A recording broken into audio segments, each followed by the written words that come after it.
Hello, everybody, and welcome back to the Drive Pink Dialogue. I'm your host, Scotty. And welcome back. It's been a while. Saur, my friend, my co-host, it's been a week since we last got on the mics together. It's been the international break. Inter Miami hasn't been playing. There's been very little news. And so we felt we could wait until Thursday until we got back on the mic. And we got some big news dropping today with the 2026 schedule. We can talk about that a little bit. But really, I want to do a vibe check because Inter Miami has a hugely important game on Sunday. That's in 3 days. And I don't know about you, but I have not thoughts, but feelings. And I want to talk about it on this episode. It's good to know that you have thoughts and feelings. It's always good to have thoughts and feelings. So I'm glad that you're able to express them in today's episode. I would hope that you're able to express them regardless. No, I have no thoughts, just feelings. Okay. I hope they're about Inter Miami. Otherwise, this might get like a really deep episode, and I'm not ready for that. It's not the weekend yet. How are you doing, my man? It's been a while. We've taken a week-long break. It's good to just relax a little bit at a very crunch time in the season, especially in the middle of the MLS playoffs. It was a nice little break, and now we're back into it, and it's going to get very nervy over the next 2-3 days as we build up to the game.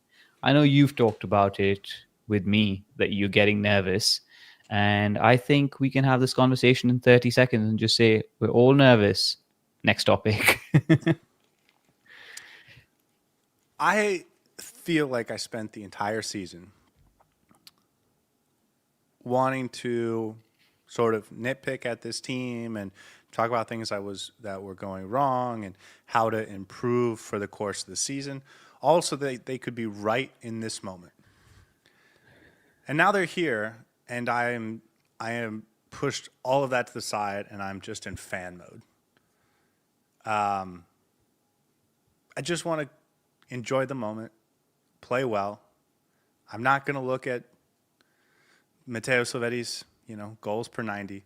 I'm not going to look at how many dribbles he has per game. I just want to enjoy the moment that we're in. Inter Miami has never played a game this late into the year.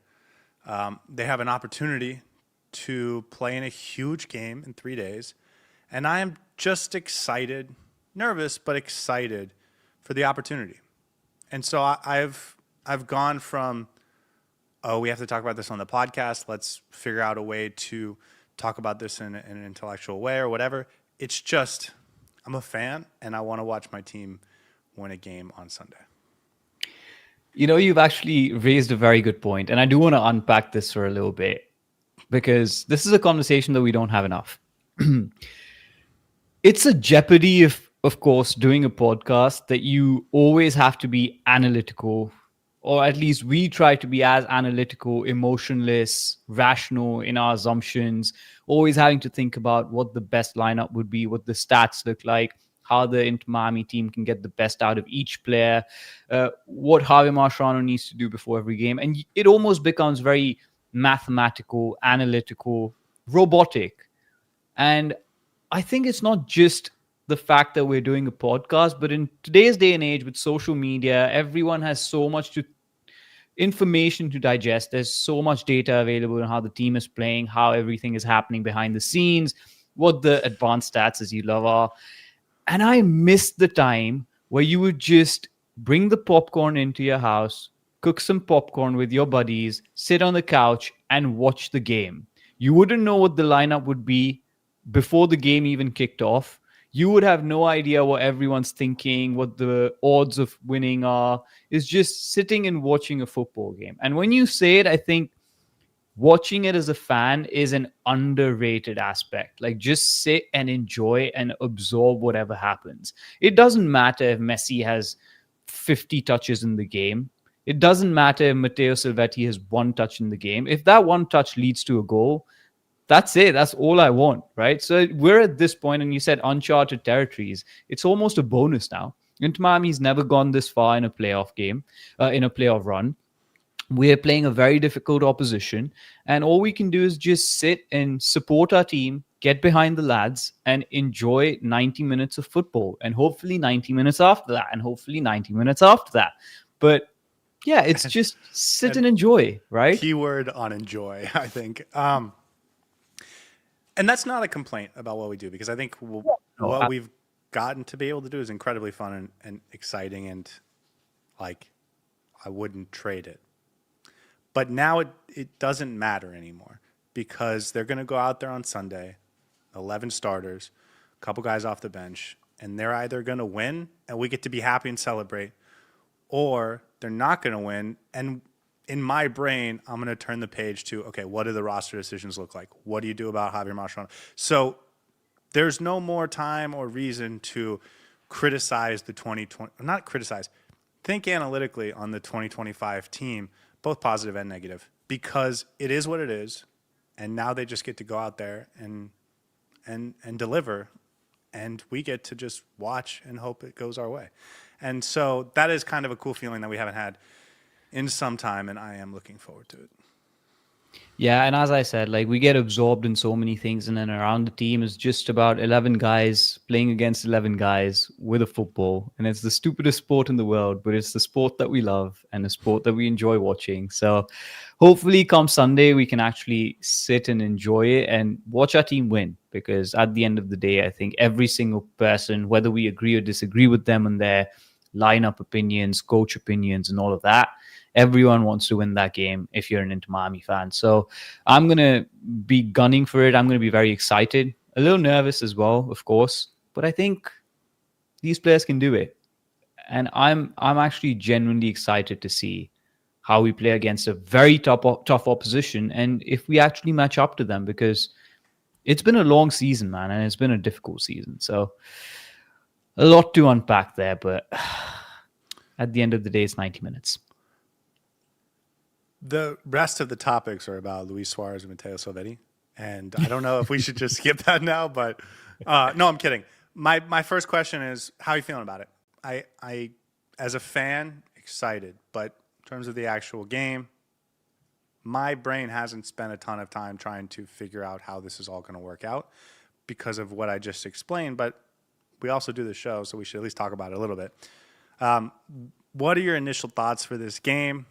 We've been pushing off talking about it because we wanted to celebrate what we did against Nashville, enjoy the moment, and 2 weeks of building up nervousness and anxiety about this game maybe isn't the best for our mental stability. So now that we're getting close, I know your brain is starting to think about it a little bit. What are your first thoughts about this matchup? It's really weird with the schedule and everything that you play a game, you're in the playoff modes already, you're ready to go on to the next game after a huge win against a difficult opposition, and then you have a 2 week break. And now we had to wait for 2 weeks, and I feel like the adrenaline almost went out, and we took a break for a week, didn't talk about Inter Miami at all, and now my mind was completely reset. And it feels like we're coming back at the start of the season again. And I don't know how to feel about this team, what their form is, how they were playing. But of course, the closer you get, the more you get back into it. For me, it's going to be Inter Miami's toughest game of the season. Of course, it's our biggest game of the season, undoubtedly, but it's also going to be one of our toughest games of the season. We are playing against a potential MLS Cup winner. Cincinnati is no joke. I told you in the most crude way that this is a team that has a great attack. This is a team that has a great defense and has a great midfield. And that's how I would sum up Cincinnati. They're great all around. It's not going to be easy for Inter Miami by any means. So we shouldn't consider this to be a walk in the park. I think over the course of 90 minutes, I am ready to sit down and just be nervous, because there's going to be instances that we're going to suffer over the course of those 90 minutes.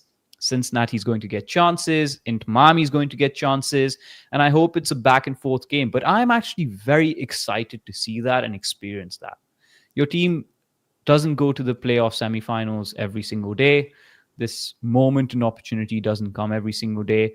I will be nervous, but I think I'm more looking forward to the game. And I hope it comes sooner rather than later. I wish it was tomorrow, or I wish it was in the next 90 minutes and this was a pregame show.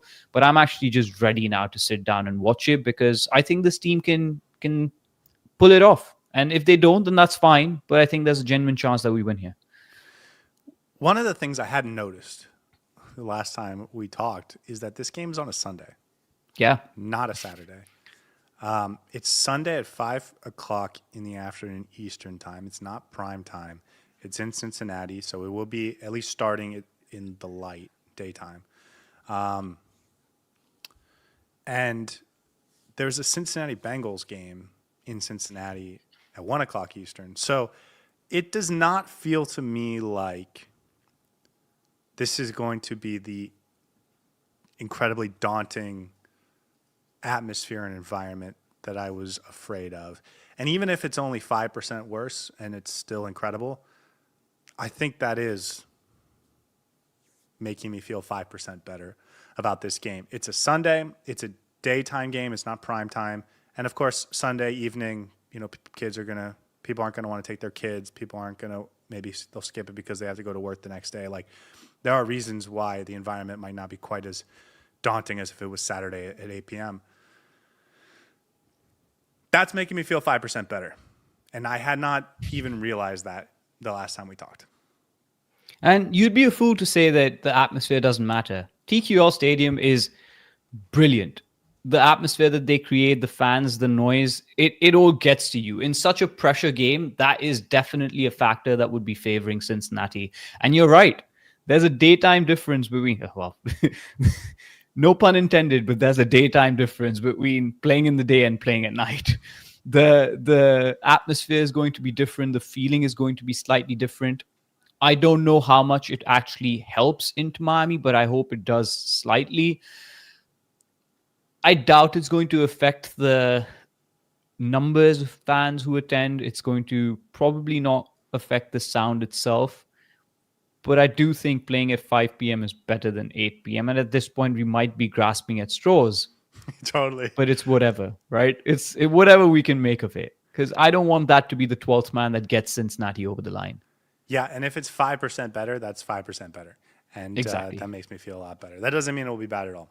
And then the other thing about Cincinnati is that Enwin Mbodo has not gone back into full fitness as of that last series. He had a long-term injury this season. He came back right at the end of the season, was a guy that played minutes in the playoffs. He came in the 88th minute of Game 3 against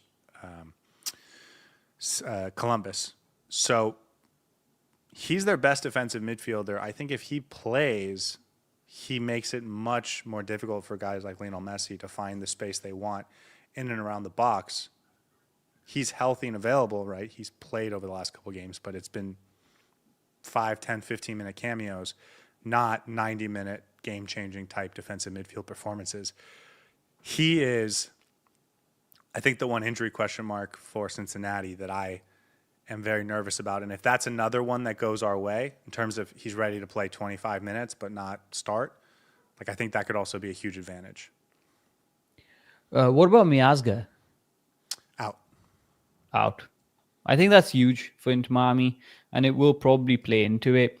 I don't think Inter Miami is going to struggle scoring goals in this game. They might actually struggle containing goals.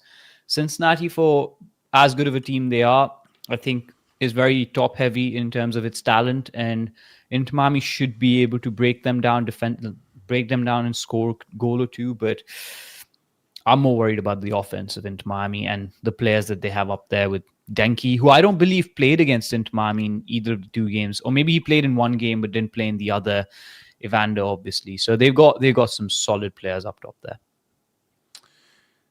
Yeah, I think you're right. I don't think he started either game against Miami, and they didn't need him. They won both games 3-0, home and away. So this is like a tough matchup, and I will say maybe part of the reason why I'm not going analytical mode is because I don't love what I see when I start to do that. This is going to be a really tough matchup.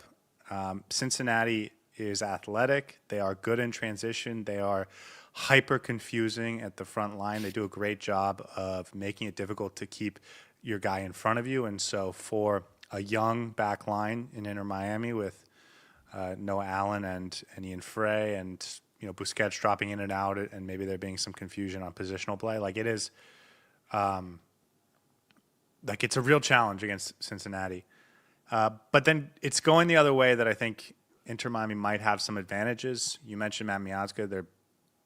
I think maybe their best center back him or Miles Robinson. Miazga's been out for a while. He's not going to play. So, and then in the midfield, they've been missing Woboda, who's also been out for a while. Again, might play. We'll see. I couldn't find an update on him. If he's in the midfield, and more importantly, if he's not, like I do think Inter Miami can get at this Cincinnati team, especially if they can handle the environment, which, again, I think might be 5% worse than I was expecting 2 weeks ago. Yeah, and it almost seems like Inter Miami's star players are starting to get into gear. We saw Jordi Alba really put on a performance in that last game against Nashville. Sergio Busquets has been great all 3 games against Nashville. Rodrigo de Paul probably is the only one who might have a few question marks on what kind of player shows up. But if he actually shows up in the same way that he did in that first game against Nashville, I think Inter Miami is going to really have a good chance of taking the game to Cincinnati and not being cut through the middle. I wouldn't mind if Javier Mascherano actually goes more pragmatic and plays the opponent rather than plays the best team, because I'd rather have Yannick Bright in the middle than Rodrigo de Paul at this point in time if we're supposed to play two. Stop. You went from A to D, and I didn't follow your logic there. You want to play the team in terms of Cincinnati. Explain to me how you got from there to Yannick Bright. So you want to play the team, right? And you want to make sure that you don't get cut apart in the middle, which is what Cincinnati is going to do, which is what they did in that first game where we lost 3-0. You want to be defensively more sound in the middle. And in order to do that, the best chance for you to have that solidity in the middle is to play Yannick Bright.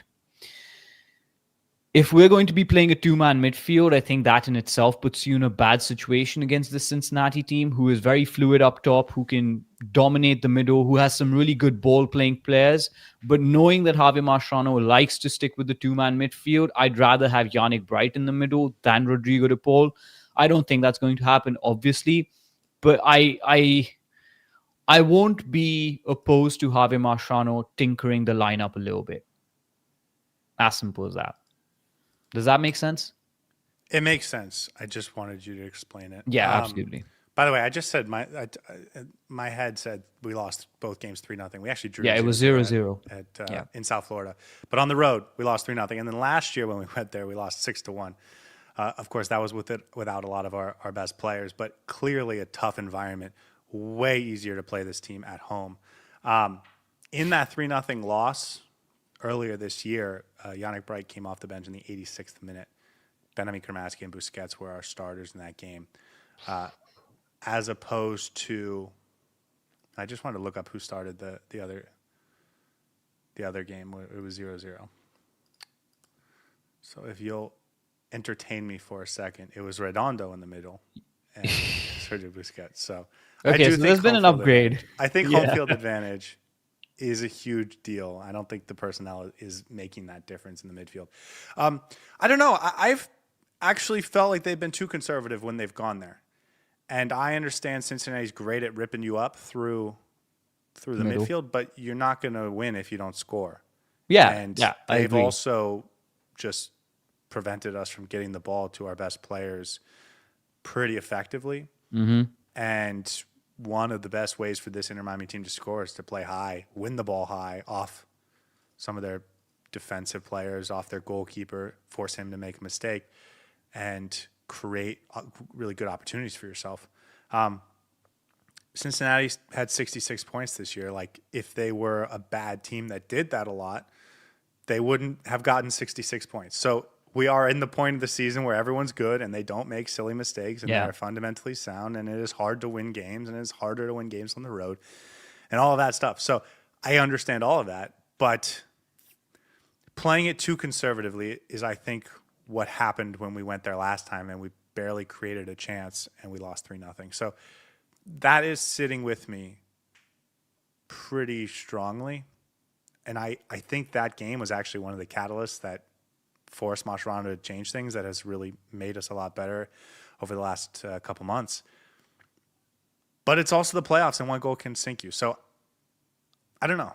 I hear what you're saying, but I'm not necessarily on board.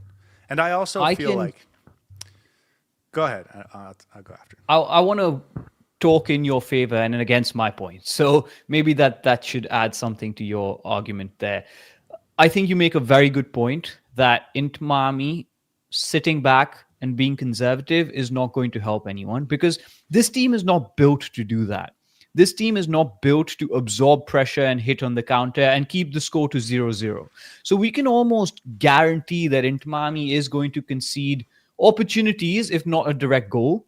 And if Cincinnati don't score, that means either Rocco Rios Novo has had a monstrous performance or they've just been really poor in front of goal because this Cincinnati team, as you said, is in prime form and has fantastic forward players. So Inter Miami just sitting back and trying to absorb pressure is, I think, counterintuitive. So you are right there. And I think I agree with your point more than what I was trying to get at. I think my point was not to play conservative, but have that cover in Yannick Bright that allows us to push forward a little bit more so that at least we have someone like a Yannick Bright in that number 6 spot who can close up the gaps if they emerge. And I think you're absolutely right in the sense that Inter Miami has evolved as a team since that last Cincinnati game away from home to the point where we now have a few dynamic wingers slash young players, young legs up top. We can put in Baltazar, we can put in Silvetti. We didn't necessarily have that level of dynamism in our attack when we were playing them the first time. I believe Segovia was playing up top as well. And I think that's added a dimension to our attack that wasn't available to us previously. And you want to take the game to Cincinnati because you don't want to lose not doing anything. That would be the most frustrating way to lose. And to that point, and I guess my big picture thing is you have to give the game to Lionel Messi. Yeah.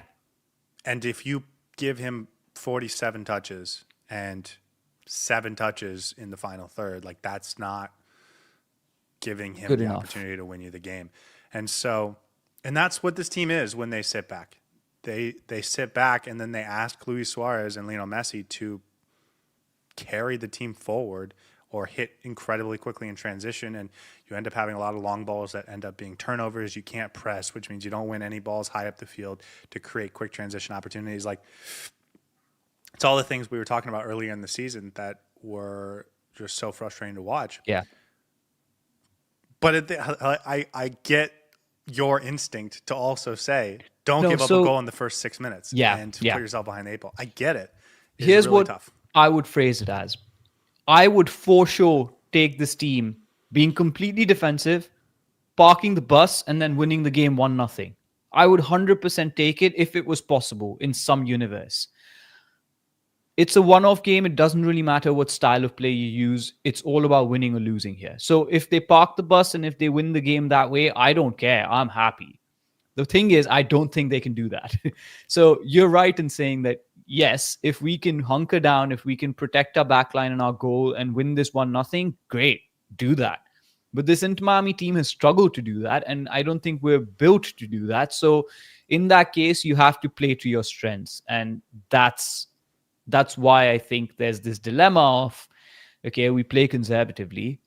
We try to stop them from scoring, but I don't think this Inter Miami team is built to do that. So you have to go out and try to play your game and take the game to Cincinnati in the best way that would give you a chance to win. Yeah, let me ask you a question. Inter Miami wins this game by 1 goal. What is the most likely scoreline? 4-3. Yeah, it's 4-3. It's 3-2. Or 3-2. It's not 1-0. No, yeah. And I think that is maybe to me, like, that's the simple exercise. Of course, I'll be ecstatic if they win 1-0 and it's a cheap shot in the 92nd minute. Like, I'm fine. And it's a fake. We get a penalty for something that's probably not even like, that's fine with me at that moment. But I think going into the game, that's not how you would be setting your team up for success in the best way. But it's a 90-minute game. Maybe that means you do come out for the first 10 minutes and let your guys settle in defensively and absorb what the environment is and not get overwhelmed. And then once they feel like they're a part of the game, 20, 25 minutes in, then you start to go push forward a little bit. Maybe you activate a press for the last 10 minutes of the first half, whatever, something like that. Like, it's not you play conservative, you play aggressive. Like, it's going to be an ebb and flow. But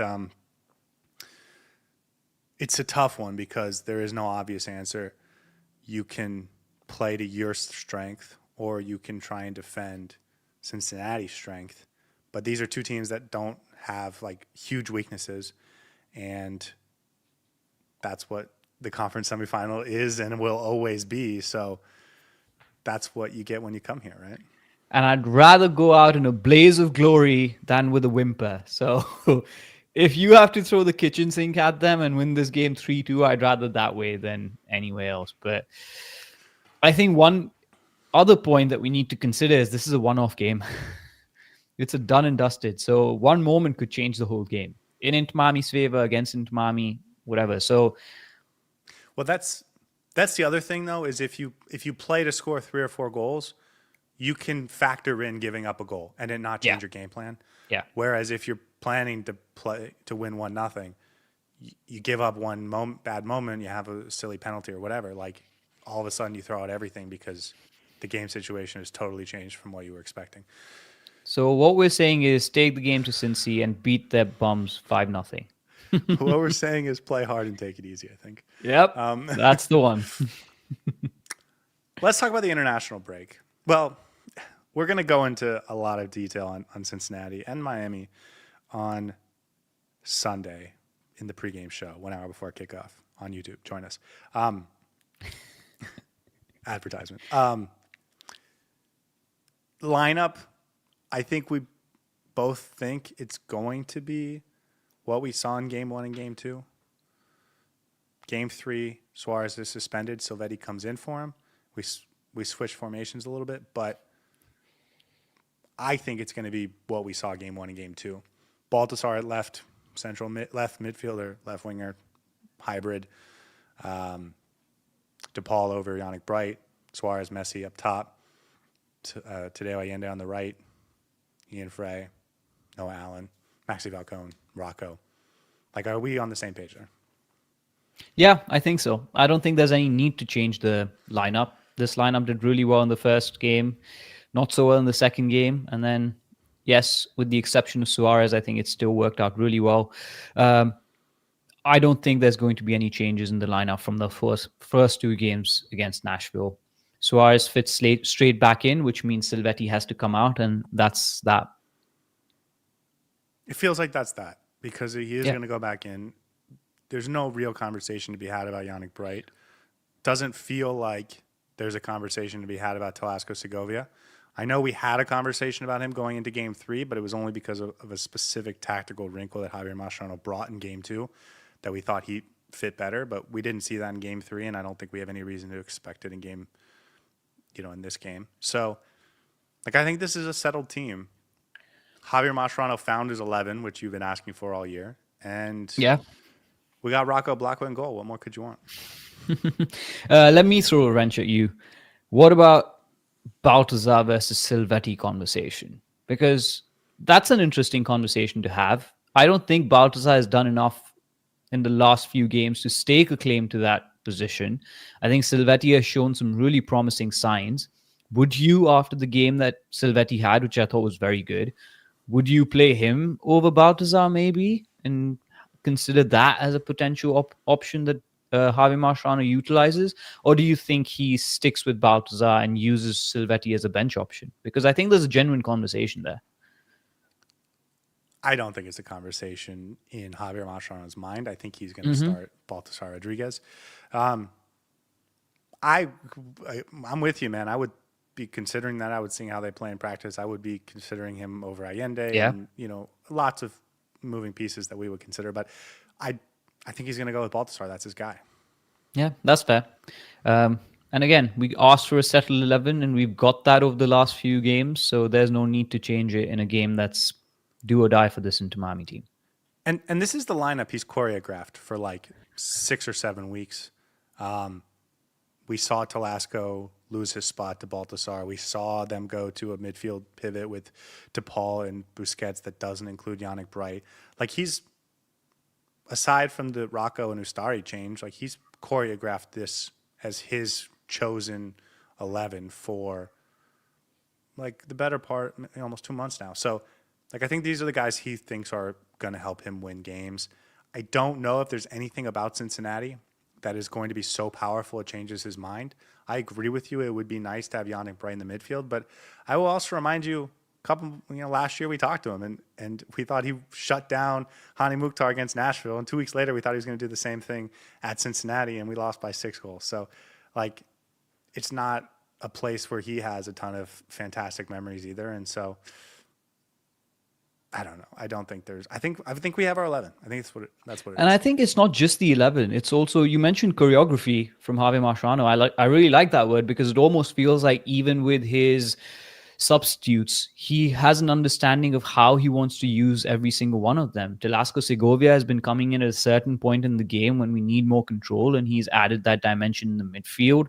Yannick Bright comes in between the 70th and the 80th minute to show things up. So it looks like he understands how he wants to use his players, which is more than what I would have expected of Jaime Mascherano. And I'm very happy that we've got to a stage where at least he understands his players, because you raised this question earlier in the season where you were like, does he even know who his players are? Does he know how to get the best out of them? Does he know how to use them on the pitch? And it looks like he has an understanding and he's stuck to his guns in that sense. And I'm okay with it. I'm happy with it. I understand Yannick Bright not starting. I can understand Telasco Segovia not starting. And in that vein, I think the starting 11 that he's going to put out on Sunday will be very similar to the one that we played against Nashville in the first and the second game. And I'm absolutely fine with having that. And I think it's a comfortable place to be as a fan. There's some consistency. Yeah, and the conversations we were having earlier in the year are not what we're having now, right? You Exactly. may prefer Yannick Bright to play. You may prefer Telasco Segovia, but Yeah. it's not the same as an Ian Frey versus Chelo Wagon conversation. It's not the same as a Yannick Bright versus Redondo conversation. Like, it is clear the guys who are playing are either equal and it's a matter of preference, or they have a level of capital within the team and roster that they're going to play no matter what. So I think that's it, man. I think we got our 11. I think we're both nervous. I think they play a great team in a great environment on Sunday, and it's a game that's going to be played over the course of 90 plus minutes on a soccer pitch with a soccer ball with a referee and on 22 players. And if it goes to 21, hopefully it's not one of ours. And I'm excited to watch it. Listen, man, I think karma owes me a little bit because this week I lost my 7-a-side game quite badly. So we got our butts whooped, and I think my football team needs to do me a solid and win this one. So hopefully we're going to get a win from Inter Miami. Okay. The schedule came out, but maybe before we get to that, international duty. This was the international break. It's over now. Everyone's back. There was a question about if Ian Frey was injured, and I think someone asked this in earlier in the chat. Is Frey okay? Have you heard anything about Ian Frey in terms of his availability for this weekend? Nope. I have heard nothing about Ian Frey about his availability this weekend. So it'd be good if the chat has something that they've heard, but I'm trying to look it up, but I think he's more or less fine from what I heard last time. Well, it would have been in Jamaica's game a couple days ago. Yeah, that's fair. Speaking of Jamaica, they got a draw against Curaçao, and I think they got eliminated from the World Cup because of that. And I feel really bad because Ian Frey's first game with Jamaica was a surprise loss to Curaçao in Curaçao. And that's what set the stage for Jamaica to have to come from behind to earn the spot, even though they were the favorites. And they got a draw in Jamaica this week that sends Curaçao to the World Cup, which is, I guess, the smallest country to ever go to the World Cup. So congratulations to them. And if you're from there or a fan, congratulations. But I think Jamaica's out, and I'm not sure if they still have a path through like the playoff system, but I think pretty disappointing for Jamaica to miss, considering they didn't have to worry about the U.S., Canada, Mexico. Costa Rica wasn't in their group. Panama wasn't in their group. I mean, they had a really nice group, and they still didn't get out. And 2 months ago, when Ian Frey first was going with Jamaica, we were talking about how exciting it would be to see him at the World Cup and stuff. So I hope if they have a path, they can still find a way through. But now you can talk about the intercontinental everything. So it's tough tough. Yeah, it would have been so good to see Jamaica in the World Cup and Ian Frey represent them, which was something that I was looking forward to, but unfortunate commiserations if they've not made it. But hopefully they have a path left. Who knows? Well, I'm sure someone knows, and a good podcasting group would know, but I'm not sure where that. And because the In U.S. our is auto, defense, yeah, this was not supposed to be on the agenda. So the U.S. auto switched the qualified, script. so the Yeah. CONCACAF qualifying has been off my radar. Messi played with Argentina and Angola, Rodrigo de Paul as well, so that was a big deal. They came back, they're healthy, everything's fine, nothing to worry about there. Talasco Segovia played with Venezuela. Again, that CONMEBOL is done with World Cup qualifying, so these are just friendlies. He's back and healthy. No Allen with Greece, but back and healthy. Like everyone's back and healthy with the exception of us maybe being worried about Ian Frey being hurt and also feeling bad for him that the team didn't win and then qualify for the World Cup. Because that was at stake. They needed to win at home against Curaçao and they didn't. Yeah, I'm looking at the news right now. It doesn't seem like Ian Frey is injured. They had a 0-0 draw against Curaçao, and now they're going to have to go through the intercontinental qualifiers, I believe. Whether that's the playoffs, I'm not sure, but I think they still have a path. Yeah, but now you're talking about, going up against countries from all over the world, whereas when you just have to beat Curaçao at home one game, like that is a much tougher path. So still alive, though, I guess. Okay, let's talk about the schedule. You mean the schedule?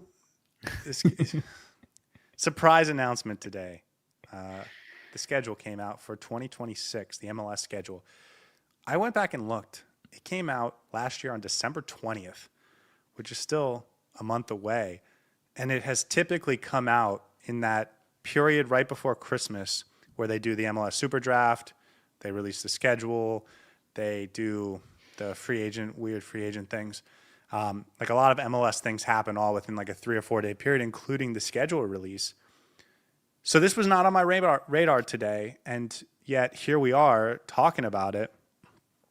I like spending an hour breaking down the schedule and talking about all the advantages or disadvantages, where it'll be easy, where it'll be hard. And we can't do that because Inter Miami plays in 3 days. Whereas if this was at the end of December, it would be a fun off-season topic. Here's what's going to happen. We're going to briefly talk about the schedule today. And then once the playoffs are done, once Inter Miami lifts the MLS Cup, and you and I are struggling to understand what we're going to talk about now that the off-season has started, we're going to come back to the schedule, and then we're going to talk about it. We'll just pretend like it hasn't come out yet, and we can treat it again. But I would love to know, because I haven't had the chance to look at the schedule yet. So if you could do me the kind favor of giving me a glimpse of what the schedule looks like, that would really help my case. Thank you very much. Yes. So to be clear, this is the 34-game MLS schedule for next season. There have been some shifts based on what we've gotten used to over the last couple years because, A, they are changing the international windows moving forward after the 2026 World Cup, and they are closing the September and October international window into one extended window. So that means the MLS playoffs will all be one setup. But also, and more importantly, as I just mentioned, there's a 2026 World Cup, and it's played here in America, that they're taking a huge break for. And so Inter Miami is going to play 15 games starting on February 21st up until May 24th. And then they're going to take a 7-week break before returning at home against Chicago on July 22nd, where they'll play the last 19 games. Now, my initial reaction is that's probably going to mean we have many more midweek MLS games this season. And if you include and think about the CONCACAF Champions Cup, which is probably also going to have to be condensed because they also have to finish before the World Cup, that the CONCACAF Champions Cup final has been on June 1st or May 30th, somewhere in there, that weekend. That is in the heart of World Cup prep. So they're going to have to finish that 2 weeks earlier, which means there's going to be an extra 2 weeks scheduled for the CONCACAF Champions Cup at some point in the early portion of the season. So it's going to be really busy. And then you go into the second half and they're going to have to make up all those games. So I think it's going to be a really hectic, busy 2026 schedule, just sort of eyeballing it. I remember last time we did this, we went through each sections of the schedule and how that would play out. But it looks like now is just going to be a race to the World Cup, a big break in between, and then a race to the playoffs. Because boy, that's a condensed schedule, and I believe we're playing the first 4 games away from home, which is 5. wild. 5 games away from home, which is insanity. But that also means after that, at least we'll have less away games to play. Well, yeah, actually, from a home away perspective, and we'll get to that, it lines up pretty well for the second half of the season, less travel. I'll just go through some of the big moments, and we can kind of talk about them one by one. Inter Miami opens the season on February 21st. That's at LAFC, but it's not at LAFC Stadium. I think BMO Stadium, BMO Field. It's going to be at the LA Coliseum, which is where the USC Trojans football team plays. So it's going to be a bigger capacity stadium. It's going to be like an event type game against LAFC to kick off the season. Lionel Messi, Heung-min Son. That's going to be the game of like the first month of the season, I think. And Inter Miami is going to be part of it. It is going to be a late game, I will say. We'll see. Yeah, keep going. Okay. Then they get I think it's an 8-day break. So they get time to recover from their West Coast trip before they play Orlando City. That's the second game of the season at Orlando City. It could be a terrible start to the season, or it could be a fantastic start to the season. 2 huge road games to kick it off. Here's what I will say. You'd rather play these teams when they're still trying to figure their form out, get into the groove of things, than play them when they're all set and ready, especially when you're playing them away. So I think it might work in Inter Miami's favor. We played LA Galaxy last time, I believe, early in the season as well, when they were not that good. And we managed to get a draw out of that game. So I feel like next season, that could potentially be another advantage in the sense of playing some of these teams earlier than usual. Yeah, and I will remind everyone, with the current setup, because we talked about last episode, we talked about the future schedule. Mm-hmm. Current setup, you play 28 conference games, each team home and away, 14 teams in your conference. Each team plays home and away. And then you play 6 Western Conference teams, which means 3 of them are away. That first game will be at LAFC. You get one of the West Coast trips out of the way right away, which is kind of nice. Yeah. The other thing about those first 2 games being tough is if it's the first 2 games of the MLS season, if there was ever a time to drop points, it would be then. It's then, yeah. And then Miami plays at DC, at Charlotte, and at NYCFC. So those are their first 5 games, 5 road games, because they need to give them time to prepare after the international break for the big one, April 4th, home against Austin, which will be the Miami Freedom Park Stadium opener. So that means Robbie Taylor's coming back? The GOAT comes back for the opener. Still there. If he's still there. It is. That's in my calendar now. We've talked about going for the first game. That's a conversation we'll have after the pod and over the next couple of weeks. But we never knew what the day was going to be. Now we know. April 4th, the debut of Miami Freedom Park. That's awesome. It's real, and they're not delaying it till August or anything like that. First home game, they're expecting it to be at Miami Freedom Park.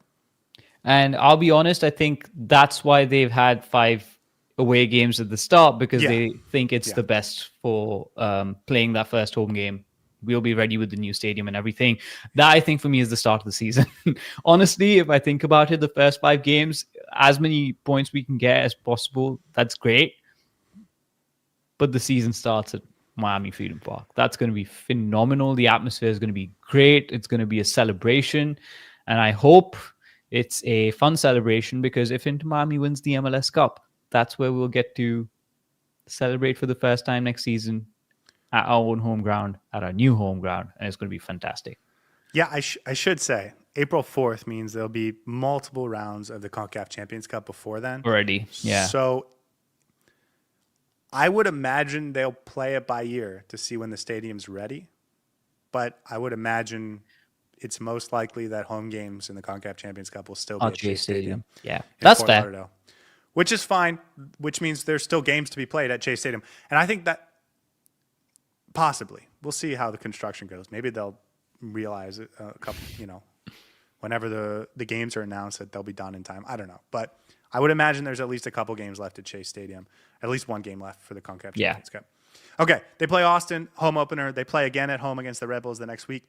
Then the following week, they go on the 18th of April to Colorado and then to Real Salt Lake.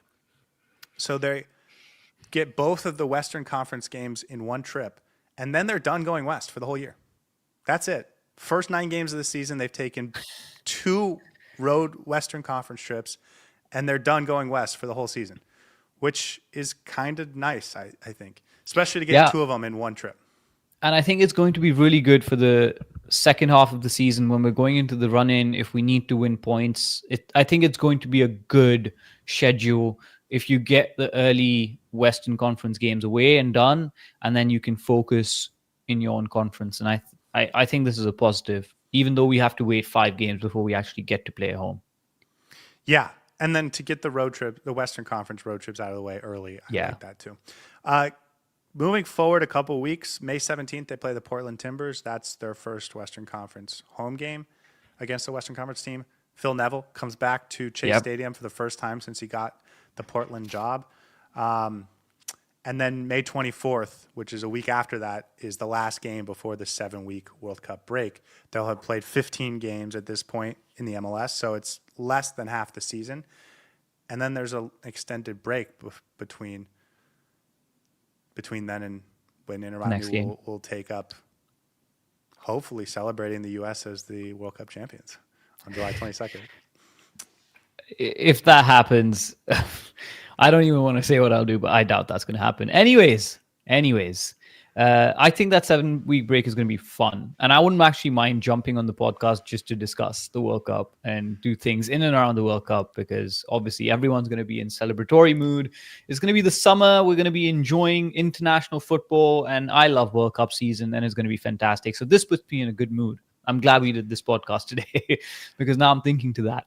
Yeah, you mentioned earlier we're going to have to figure out what to do in the off season. We actually do have a list of topic ideas to prepare. I don't have any topic ideas for when that happens. So we might just do a bunch of talk about the World Cup, which will be fun. And I agree with you. The World Cup is a fun experience, especially when the U.S. is winning all the games.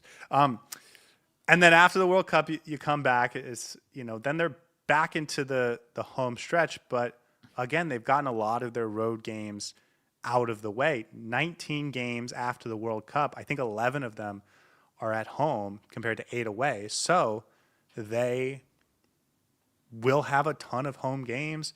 A lot of the midweek games are going to be sort of parsed with another home game on the weekend. So I think the travel in the second half of the season is going to be pretty light for Inter Miami compared to what I'm expecting a lot of teams to have.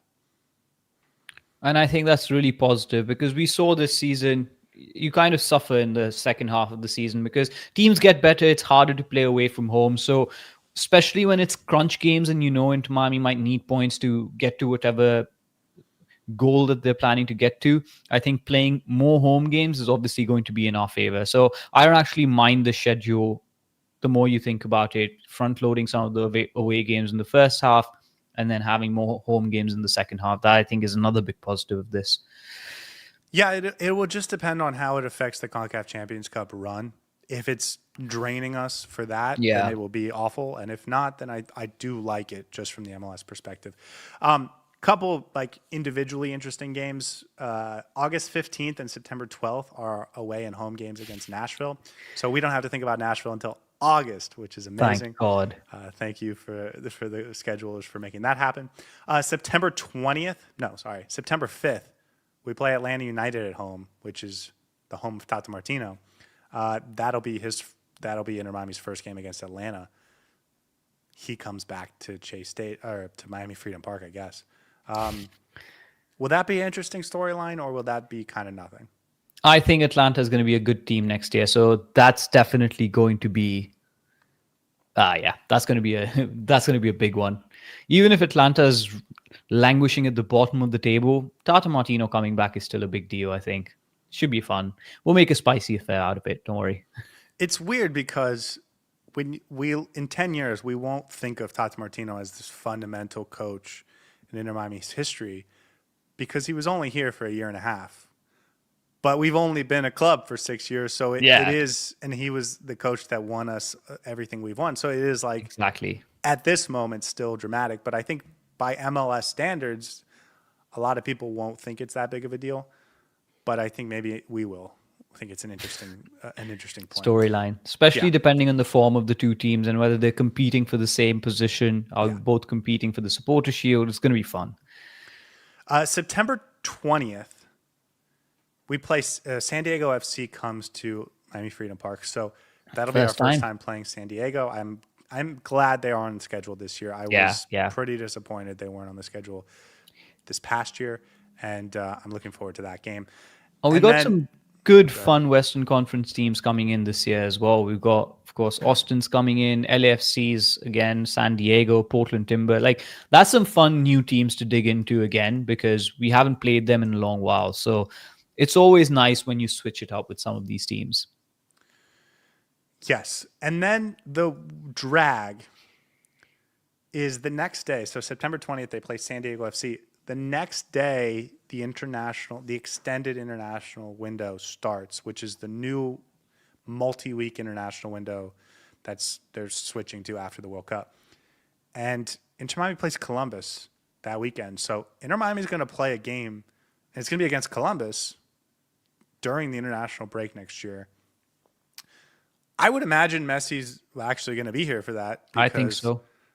I have a feeling. You know what? I don't want to say anything.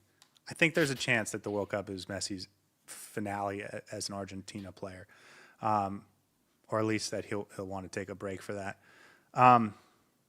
But nevertheless, an international break, playing through an international break, this was like something we were supposed to get away from, and it's Inter Miami not getting that draw. And against Columbus, at Columbus is going to be a tough one to swallow. Yes, I will say Columbus, I think, is going to be a vastly different team next year. Wilfred Nancy, which we didn't mention, is the favorite to get the Celtic job and might be gone in the next couple of days. Like any day now, he might take that job. So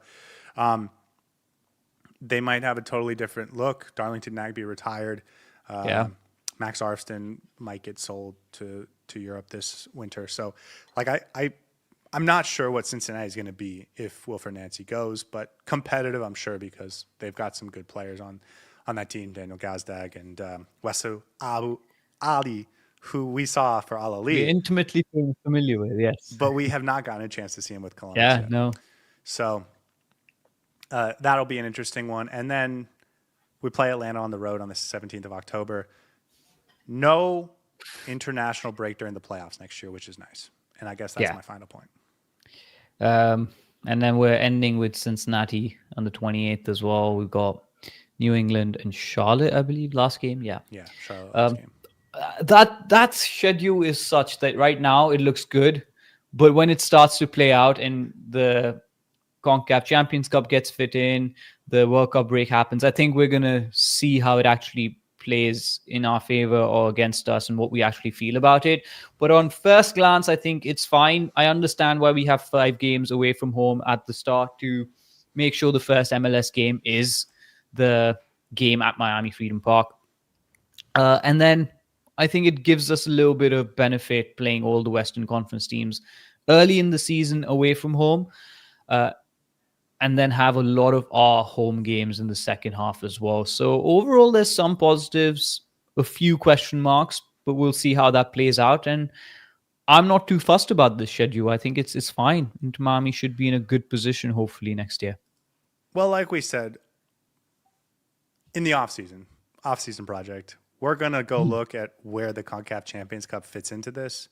And if there's room for a U.S. Open Cup, if there's room for a Leagues Cup, and we'll have a better idea of exactly how this all fits together because those are important pieces. I remember last season we had a bunch of Sunday games, and then you realize they were giving us an extra day to prepare for the CONCACAF Champions Cup, and it was like, oh, that actually helped Inter Miami a lot. So those types of things, we didn't actually look at Saturdays versus Sundays versus midweeks and how many 2 week. Like, there's a lot of things to still look through. Yeah, we can dissect this in more detail after the season's over, but right now we focus on Cincinnati. Yeah.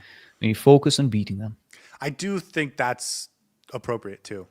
Like, Yeah. this is interesting and it came out and it's newsworthy, but all that matters is what happens Sunday afternoon. Yeah, absolutely. I wouldn't care about the schedule if Inter Miami goes into the next round. And I wouldn't care about the schedule if Inter Miami loses, because that's going to be on top of my mind. So, yeah, this is going to be an off-season thing as well, for sure. We'll come back to it. The top line thing, though, and the most Inter Miami core thing is that they're going to be at a new stadium next year, which is really cool and exciting. And Chase Stadium, I think, is got memories for sentimental reasons, but like, we're talking about what Cincinnati has in terms of an environment. And I understand that South Florida can be fickle, but I do hope there is a similar environment that can be established at Miami Freedom Park, especially when the team is excellent, like they have been the last couple of years. So creating fantastic home environments would be unbelievable. And I think it's possible now in a way that it's not with the sort of setup at Chase Stadium. I think I see this at Chase Stadium, the Drive Pink Stadium, as the incubation period.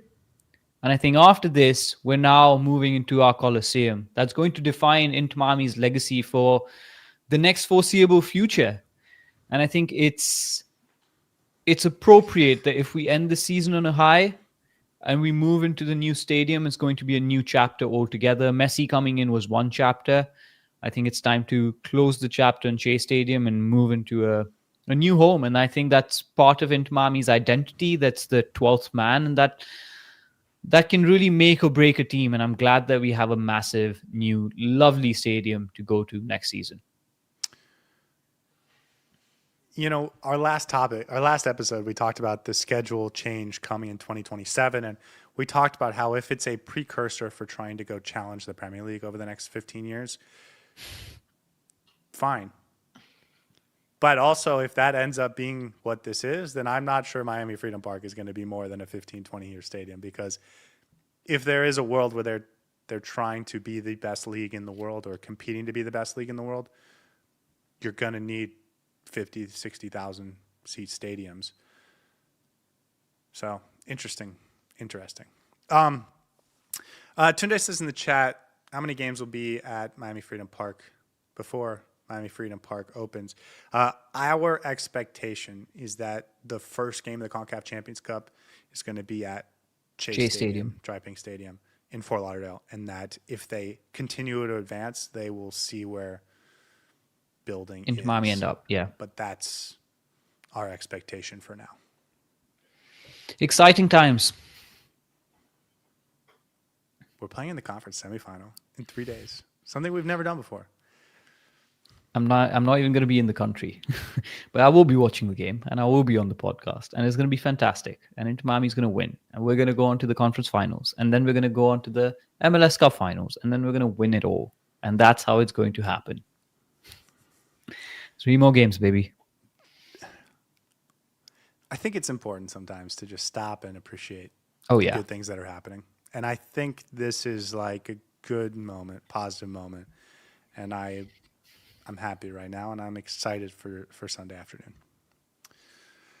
Okay, Saur, any final thoughts before we get out of here until that pregame show 1 hour before kickoff, only on YouTube? See you guys there. Next time we guys see you, everyone's going to be nervous. I would have bitten my nails off, but enjoy this experience. It only happens once a year, and this is it. We've never charted these waters before. And Inter Miami, for the first time in their history, will be playing a MLS Conference Semifinals against a major team. And I'm going to be rooting for my team to win. So you better join us and support. And hopefully we get a dub and then we move on. 3 more. 3 more. This is definitely a challenge worthy of the occasion, and I'm looking forward to it. Guys, Absolutely. 1 hour before kickoff. We'll see you guys then. Hope you guys get some lovely sleep, and if you make any popcorn, do not burn it. See you guys then. Hey everybody, thanks for tuning in. Do us a favor and hit that like and subscribe button. Since our first viewer, sharing this with you all has been the very best part. So from the beginning until the end, thank you for being a part of this and have a wonderful day.